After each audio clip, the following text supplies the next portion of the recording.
विष्णुपादाय कृष्णपृष्ठाय भूतले श्रीमते भक्ति वेदांत स्वामिनिते नामिने हरे कृष्ण कृष्ण कृष्ण हरे हरे हरे राम राम राम हरे हरे। श्रील ऐसी भक्ति वेदांत स्वामी प्रभुपाद की जय। आचार्य महात्मा गांधी जी की जय। भगवद गीता 2020 में आपका स्वागत है। आज की श्लोक संख्या 13वें अध्याय का 10वां श्लोक है। भगवान ने 13वें अध्याय के 8वें श्लोक से ज्ञान के विषय में बताना प्रारंभ किया है। हम कल के श्लोक का पुनर्पालन कर लेते हैं। इंद्रियार्थेषु वैराग्यम अनहंकार एव च जन्म मृत्यु जरा व्याधि दुख दोषानुदर्शनम। इंद्रियों के अर्थों से वैराग होना आवश्यक है। इंद्रियार्थेषु वैराग्यम, तीन ही, जैसे पहले वाले श्लोक में 8वें श्लोक में 9 अंग बताए थे ज्ञान के। इस श्लोक में इंद्रिया अर्थेषु वैराग्यम ये हुआ 10वां, अनहंकार ये 11वां, जन्म मृत्यु जरा व्याधि दुख दोषानुदर्शनम ये है तो एक ही अंग, तो ये 11 और ये 12। इस प्रकार इसमें इस 9वें श्लोक में 3 अंग दिए हैं।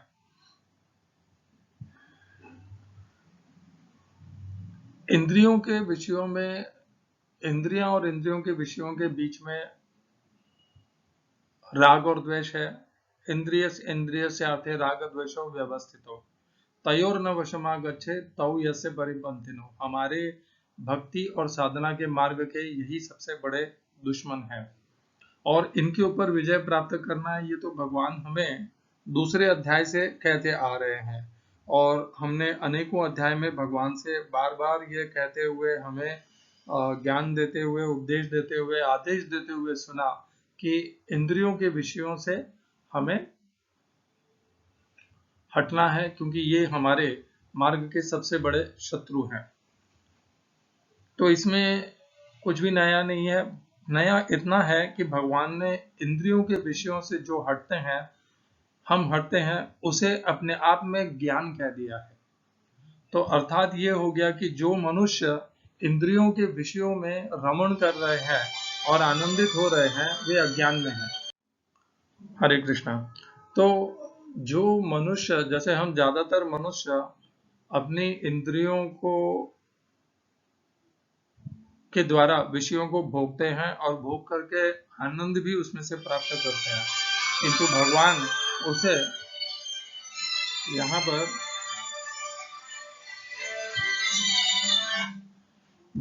उसे यहाँ पर अज्ञान कहते हैं, क्योंकि वो ज्ञान नहीं है।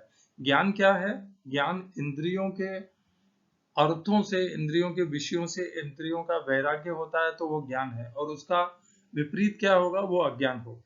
अनहंकार, अहंकार तो होना ही नहीं चाहिए मनुष्य में, ना साधारण मनुष्य में भी नहीं होना चाहिए। अहंकार कैसे काम करता है? अहंकार जब आ जाता है हमारे भीतर, तो हमें खुद के स्वयं के मार्ग पर क्या सही है और क्या अनुचित है, यही पता नहीं चल पाता है। मैं खुद इस दौर में से निकला हुआ हूँ। अहंकार ऐसा हावी होता है मन और बुद्धि के ऊपर कि जो अनुचित है वह भी सही लगने लग जाता है। और दूसरों के दिए हुए सुझाव, मुझे पता है, मैं एक गलती 3-4 साल तक नित्य प्रतिदिन करते रहा और मुझे मेरे शुभचिंतकों ने इतनी बार समझाया, किंतु मैं नहीं माना। अहंकार ऐसा भारी होता है और उन कर्मों का फल शायद मैं आज भी भुगत रहा हूँगा, निश्चित ही भुगत रहा हूँगा। इस प्रकार अहंकार हमारे ऊपर कार्य करता है। आप सब लोग तो बहुत सरल और शीतल स्वभाव के हैं, निश्चित आपसे ऐसे कर्म नहीं हुए होंगे, किंतु मैं तो स्वीकार करता हूँ कि मुझसे इस प्रकार के कर्म हुए हैं। मेरे सगे संबंधियों ने अनेकों बार मुझे समझाने का प्रयास किया,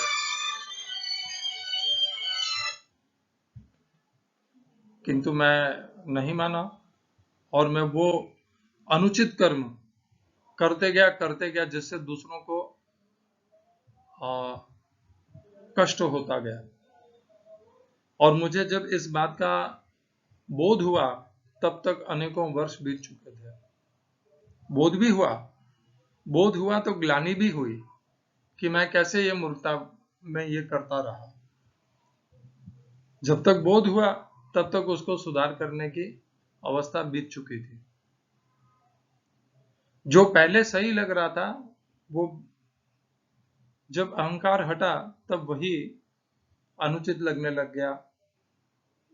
अहंकार ऐसे काम करता है, पर्दा डाल देता है ज्ञान पे, बुद्धि पे। जो अनुचित है वो भी उचित लगने लग जाता है। जन्म मृत्यु जरा व्याधि दुख दोषानुदर्शनम। दुख अनुदर्शनम, ये जो दोषों को देखना, तो भगवान ने यहाँ पर सीधा सीधा संबंध जोड़ दिया है कि हमारे जीवन में जन्म मृत्यु, बुढ़ापा, जरा अर्थात शरीर की कमजोरी, शारीरिक कमजोरी, और व्याधि अर्थात रोग, ये और इसके हमारी परिस्थितियों की प्रतिकूलता, परिस्थितियों की जीवन में, ये सब हमारे दोषों के कारण आते हैं। दुख दोषा अनुदर्शनम, भगवान ने सीधे सीधे संबंध जोड़ दिया है। मनुष्य का जन्म होना, हम तो बर्थडे मनाते हैं और बहुत प्रसन्न होते हैं, किंतु भगवान कह रहे हैं कि ये दुखालयम अशाश्वतम है। मैं ये नहीं कह रहा कि आप नकारात्मक विचार रखिए, किंतु यह विचार अवश्य रखना चाहिए कि मुझे इस जन्म मृत्यु के चक्र से छुटकारा प्राप्त करना है और इसी जीवन में प्राप्त करना है। इतना जीवन का लक्ष्य अवश्य रखिए। हम जीवन को प्राप्त कर चुके हो तो अब उसके ऊपर नकारात्मक या दुखी होने से कोई आवश्यकता है नहीं। जो होना था वो तो हमने प्राप्त कर लिया। अब इस जीवन का सदुपयोग अवश्य कीजिए, नहीं तो यह जन्म मृत्यु का चक्र ऐसे ही चलता रहेगा। और प्रतिकूल परिस्थितियां मिलेगी जब हम दोष युक्त कर्म करेंगे। दोष युक्त कर्म का सीधा संबंध है प्रतिकूल परिस्थितियां। भगवान ने कर्म, कर्मफल, इन सब को जोड़ दिया है यहाँ पर इस एक ही पंक्ति में। और बहुत ही, देखिए, हम सब जितने भी भारतवर्ष के में जन्म लिए हैं, हम भगवत गीता को माने या ना माने, किंतु हमारे भीतर बचपन से हमारे पूर्वजों ने हमें ये बात निश्चित रूप से सिखाई है कि जैसा कर्म करेगा वैसा फल देगा भगवान। ये है गीता का ज्ञान, और ये यहीं पर है, ये गीता का ज्ञान। जैसे कर्म करेंगे उसके अनुकूल या प्रतिकूल फल तो निश्चित रूप से मिलेंगे, और दोषयुक्त या दूषित कर्मों का फल प्रतिकूलता ही आती है जीवन में। दुख ही आता है, रोग आता है, ये सब आते हैं दूषित कर्म करने से। जब बहुत से लोग, मनुष्य व्याधि को प्राप्त होते हैं, तब वे कहते भी हैं पता नहीं मेरे कौन से कर्मों का फल भगवान ने दिया है। तो कहीं ना कहीं हमारी मानसिकता में, हमारे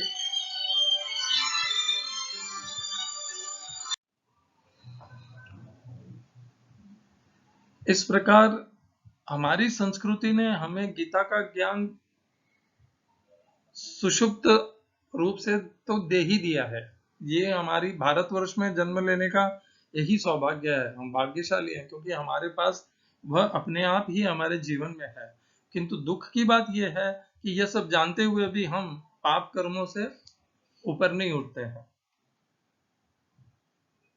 दूषित और पाप कर्म करते जाते हैं। गीता का ज्ञान होने के पश्चात भी सब पता है, फिर भी कर्म वही करते जा रहे हैं, उनसे ऊपर नहीं उठ रहे। आज की श्लोक संख्या 13वें अध्याय का 10वां श्लोक। असक्तिर अनभिष्वंगः पुत्रदारगृहादिषु नित्यं च समचित्तत्वम् इष्टानिष्टोपपत्तिषु। हिंदी अनुवाद गीता यथारूप श्रील प्रभुपाद के द्वारा। वैराग्य, संतान, स्त्री, घर तथा अन्य वस्तुओं की ममता से मुक्ति, अच्छी तथा बुरी घटनाओं के प्रति समभाव। English translation Gita as it is Swami Prabhupada. Renunciation of the objects of sense gratification, absence of false ego, the perception of the evil of birth, death, old age and disease। इस श्लोक में प्रयोग किए गए संस्कृत शब्दों के अर्थ हैं शक्ति ही, बिना आसक्ति के। वैसे यहाँ पर अशक्ति शब्द भगवान ने प्रयोग किया है। शक्ति नहीं होना चाहिए था, यहाँ पे पहला शब्द आसक्ति होना चाहिए था। आसक्ति बिना आसक्ति के, शक्ति होता तो आसक्ति के साथ होता। अनभिष्वंग है, बिना संगति के। मैंने स्वामी रामसुखदास जी के तात्पर्य में देखा था, अभिष्वंग अर्थ का है, शब्द का अर्थ है संगति के साथ, और अनभिष्वंग है अर्थात संगति के बिना।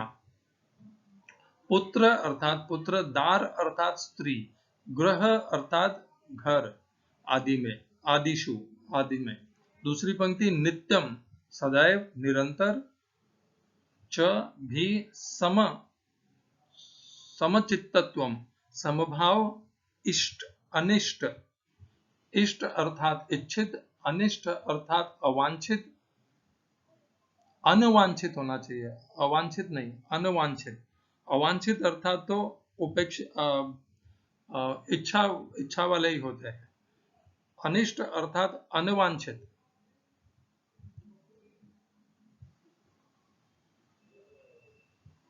उपपत्तिषु प्राप्त करके।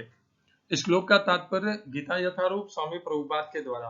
प्रभुपाद ने 13वें अध्याय के 8वें, 9वें, 10वें और 11वें और 12वें श्लोक का एक ही साथ तात्पर्य बनाया है। हमने इसे तोड़ तोड़ करके पहले भी पढ़ा है, अब हम आगे का पढ़ते हैं। जहां तक संतान, पत्नी तथा घर से विरक्ति की बात है, इसका अर्थ यह नहीं कि इनके लिए कोई भावना ही न हो। ये सब नहीं है कि प्राकृतिक वस्तुएं हैं, लेकिन जब ये आध्यात्मिक उन्नति में अनुकूल न हो तो इनके प्रति आसक्त नहीं होना चाहिए।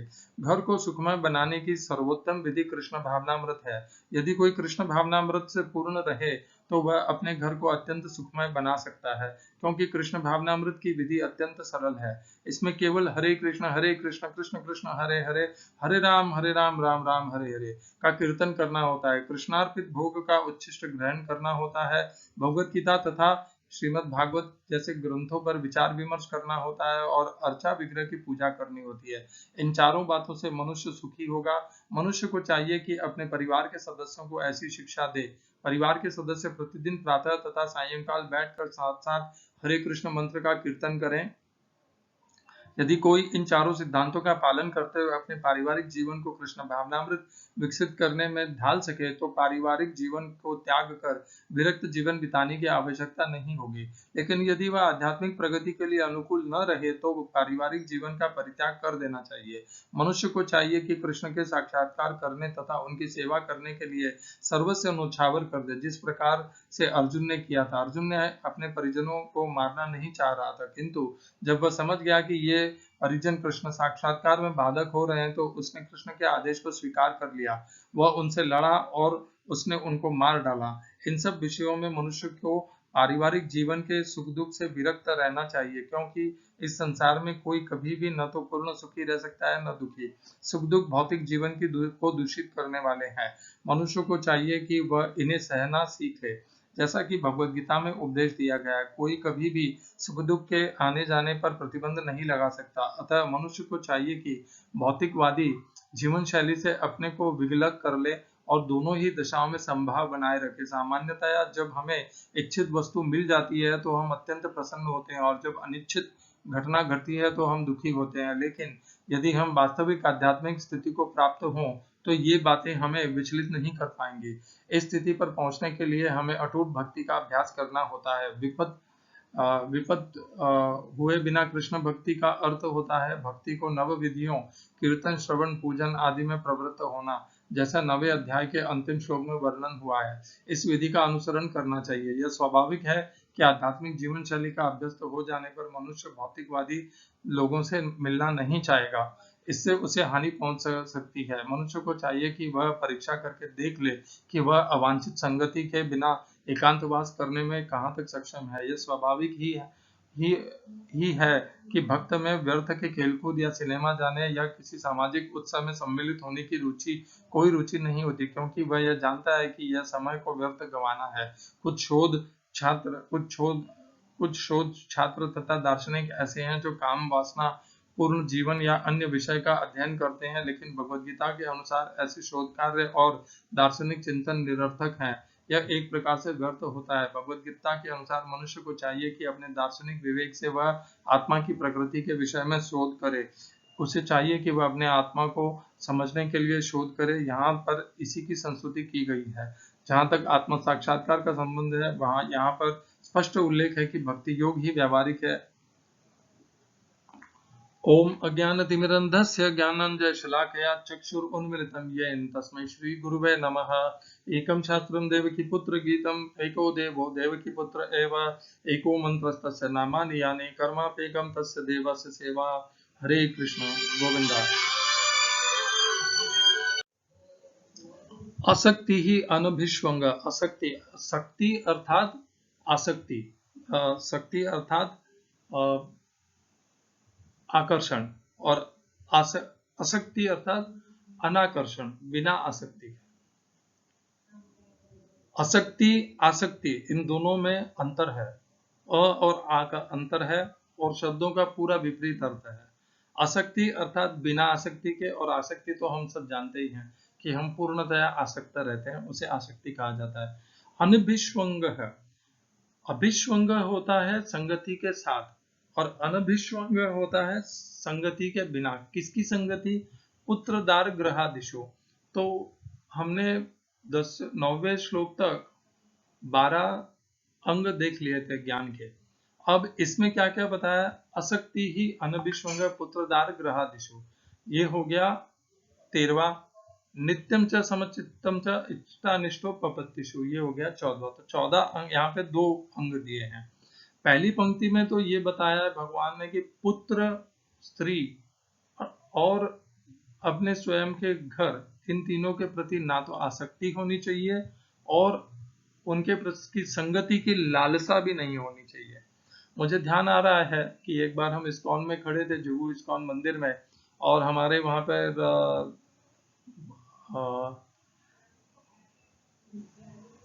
साप्ताहिक कार्यक्रम में भाग लेने वाले एक प्रभु जी मिले थे, और उन्होंने बताया कि कैसे उनकी बहुत इच्छा रहती है कि मैं रविवार रविवार आकर के कथा और वो सुनूं, किंतु उनकी पत्नी उनका साथ नहीं देती, और यह भी कहती है कि पत्नी कि क्या बार बार मंदिर जाते हो, और पत्नी की यह आकांक्षा रहती है कि कहीं बाहर जाया जाए, लोगों से मिला जाए, सामाजिक मेल जोल किया जाए।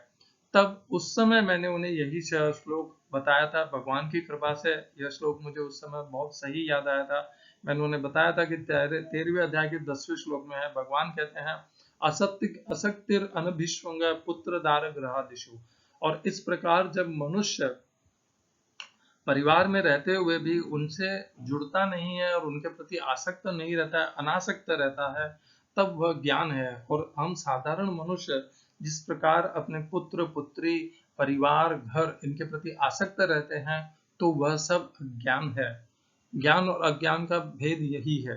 और इस प्रकार आप देखिए, जितने भी महात्मा हैं उन सब ने, जैसे अभी कल ही श्री राधा गोविंद दास गोस्वामी महाराज का जो उपदेश आया था दैनंदिन प्रतिदिन वाला, उसमें ही महाराज ने यही लिखा था। क्या लिखा था महाराज ने? देखिए, जितने भी महान भक्त हुए हैं उन्होंने इस प्रकार अपने पुत्र, घर, स्त्री या परिवार के सदस्यों के प्रति कोई आसक्ति नहीं रखी। और आसक्ति, यदि वह आसक्ति, विशेष करके वह आसक्ति यदि उनके भक्ति के मार्ग में बाधक थी, तो उन्होंने बड़ी प्रसन्नता से उस आसक्ति का त्याग कर दिया। तो जैसे प्रहलाद महाराज, स्वयं उनके पिता उन्हें कह रहे थे कि तुम छोड़ दो विष्णु की अर्चना उपासना, त्याग दो और मेरी उपासना करो, किंतु प्रहलाद महाराज ने पिता को छोड़ दिया, किंतु भगवान विष्णु की उपासना को नहीं त्यागा। ओम नमो भगवते वासुदेवा का वो जाप करते ही रहे। उसी प्रकार जब हम देखते हैं मीराबाई ने अपने मेवाड़ राजपूत परिवार का त्याग कर दिया, किंतु भगवान कृष्ण का साथ नहीं छोड़ा। वे महल, राज परिवार सब कुछ त्याग करके मंदिर में रहने लगे, परंतु उन्होंने कृष्ण का त्याग नहीं छोड़ा। इस प्रकार जब कोई बाधक होते हैं, भले वह राजमहल हो, राज परिवार हो, तो उसे त्याग देना ज्यादा उचित है। यही प्रभुपाद भी समझा रहे थे कि यदि पुत्र पुत्री परिवार अनुकूल है कृष्ण भक्ति के लिए तो उसको साथ ही कृष्ण भक्ति करनी चाहिए, किंतु यदि वह प्रतिकूल है तो उसका त्याग कर देना ही उचित है। इसी प्रकार स्वयं प्रभुपाद, उनके पुत्र, उनकी पत्नी अनुकूल प्रतिकूल प्रतिकूल प्रतिकूल थी कृष्ण भक्ति के लिए, यहाँ तक कि उनकी पत्नी ने और पुत्र ने मिल करके एक बार उनके लिखी हुई भगवत गीता की टीका और तात्पर्य की लिपि को बेच दिया कुछ चंद रुपयों के लिए। उसी दिन प्रभुपाद ने अपना मन बना लिया था कि मैं इनको त्याग दूंगा, और उन्होंने त्याग दिया। तो इस प्रकार प्रभुपाद भी एक उदाहरण है कि यदि पुत्र, स्त्री और परिवार और घर यदि अनुकूल नहीं है कृष्ण भक्ति के लिए तो उसका त्याग देना ज्यादा उचित है। और जैसे हम आचार्य महात्मा गांधी जी को देखते हैं तो वो बहुत भाग्यशाली थे। उनके पुत्र ने तो नहीं अपनाया, पुत्रों ने तो, किंतु उनकी पत्नी ने उनके बताए हुए बा ने उनके बताए हुए प्रत्येक मार्ग का उनके साथ अनुसरण किया, और इसीलिए वे दोनों की ऐसी जोड़ी बनी कि गांधी जी अपने जीवन में पहली बार उन्होंने आंसू निकाले होंगे बा की मृत्यु पर। अन्यथा गांधी जी कभी भी किसी भी आघात को सहन करने के लिए सदैव उन्हें कोई बड़ा दुख नहीं होता था, किंतु बा की मृत्यु बा की बा की मृत्यु गांधी जी को बहुत बड़ा धक्का दी, क्योंकि उन दोनों की जोड़ी ही ऐसी थी। बा ने गांधी जी के बताए हुए प्रत्येक मार्ग को अपनाया और वे दोनों साथ साथ उन मार्गों पर चलते रहे। प्रारंभ में बा को कष्ट हुआ इस प्रकार के परिवर्तन को अपनाने में, किंतु बा ने अपनाया, अंत में उन्होंने अपनाया और अपना करके स्वयं का भी कल्याण किया और पति पत्नी के दाम्पत्य जीवन का भी कल्याण किया। इसके विपरीत गांधी जी के सारे पुत्रों ने उसको अच्छे से नहीं अपना पाए, कुछ ने अपनाया था, और जो सबसे छोटा पुत्र था उसने तो बिल्कुल भी नहीं अपनाया, और उनका और छोटे पुत्र और गांधी जी के बीच में सदैव मतभेद चलते ही रहे। तो इस प्रकार उसका त्याग अपने आप ही हो गया। तो इस प्रकार हम देखते हैं कि जितने भी महाराज देखेंगे वे सब संन्यास इसीलिए लिया जाता है कि यदि वे अनुकूल नहीं है तो उन सबको त्याग देना ही उचित है। और ज्यादातर परिवारों में अनुकूलता नहीं प्राप्त होती पुत्र पुत्री परिवार घर के माध्यम से, और वैसे भी ये उनको संभालने में इतना समय, इतनी अपनी स्वयं की संपूर्ण शक्ति इसी में चली जाती है और व्यर्थ चली जाती है कि इनको यदि ऐसा हो रहा हो तब भी इनको त्याग देना उचित है, कि सारा समय और शक्ति उनको संभालने में ही व्यर्थ जा रही है। नित्यम च समचित्तम इष्ट अनिष्ट उपपत्तिषु, जो भी प्राप्त हो भगवान की इच्छा से, अपने कर्म फलों के संयोग से उसे समभाव से स्वीकार कर लेना। पिछले श्लोक में भगवान ने बताया दुख दोषा अनुदर्शनम, तो अपने पहले के किए हुए दोषों को तो देखना है, देख करके उनसे प्रेरणा लेनी है, नए दोषों को नहीं करना है। और उन दोषों के कारण यदि कुछ प्रतिकूल प्राप्त हो भी रहा है, दुख प्राप्त हो रहा है, व्याधि प्राप्त हो रही है, तो अब तो उसे हमें सम रह करके सहन करना है, क्योंकि ये सब हमारा ही बोया हुआ है। तो जब जो हमने खुद बोया है तो उसको काटना भी तो हमें ही पड़ेगा, और कोई उसे काटने नहीं वाला है। उसे काटने का उत्तरदायित्व भी हमारा ही है। तो उस बोए हुए को जब काटेंगे, उसकी फसल को, तो सहन करना है, समभाव से सहन करना है। भगवान को कोसना का कोई अर्थ ही नहीं बनता है, क्योंकि उन्होंने तो कुछ किया ही नहीं है। न कर्तृत्वम न कर्माणि लोकस्य सृजति प्रभुः न कर्म फल संयोगम स्वभावस्तु प्रवर्तते। हमारे किए हुए कर्म ही हमारे सामने आते हैं, भगवान कुछ नहीं करते हैं, ना तो वे पाप देते हैं न पुण्य देते हैं। हमारे किए हुए कर्म फल हमारे सामने आते हैं। न कर्तृत्वम न कर्माणि लोकस्य सृजति प्रभुः न कर्म फल संयोगम स्वभावस्तु प्रवर्तते नादत्ते कस्यचित् पापम न चैव सुकृतम विभुः अज्ञानेनावृतम ज्ञानम तेन मुह्यन्ति जन्तवः। तो अपने किए हुए कर्म के फलों को काटने का जब अवसर आए तो भगवान की कृपा समझ करके उसे काट लेना चाहिए। भगवान को दोष और उनके ऊपर दोष अर्पित करके नहीं करना चाहिए, क्योंकि उनका कोई भी उसमें प्रयोजन नहीं था। ये सब हमारा स्वयं का किया हुआ है, जिसे जो हमें प्राप्त हो रहा है। समभाव से उसे काटना है। भगवान में रोपण करके नहीं करना है। हरे कृष्णा। श्रील ऐसी भक्ति वेदांत स्वामी प्रभुपाद की जय, आचार्य महात्मा गांधी जी की जय।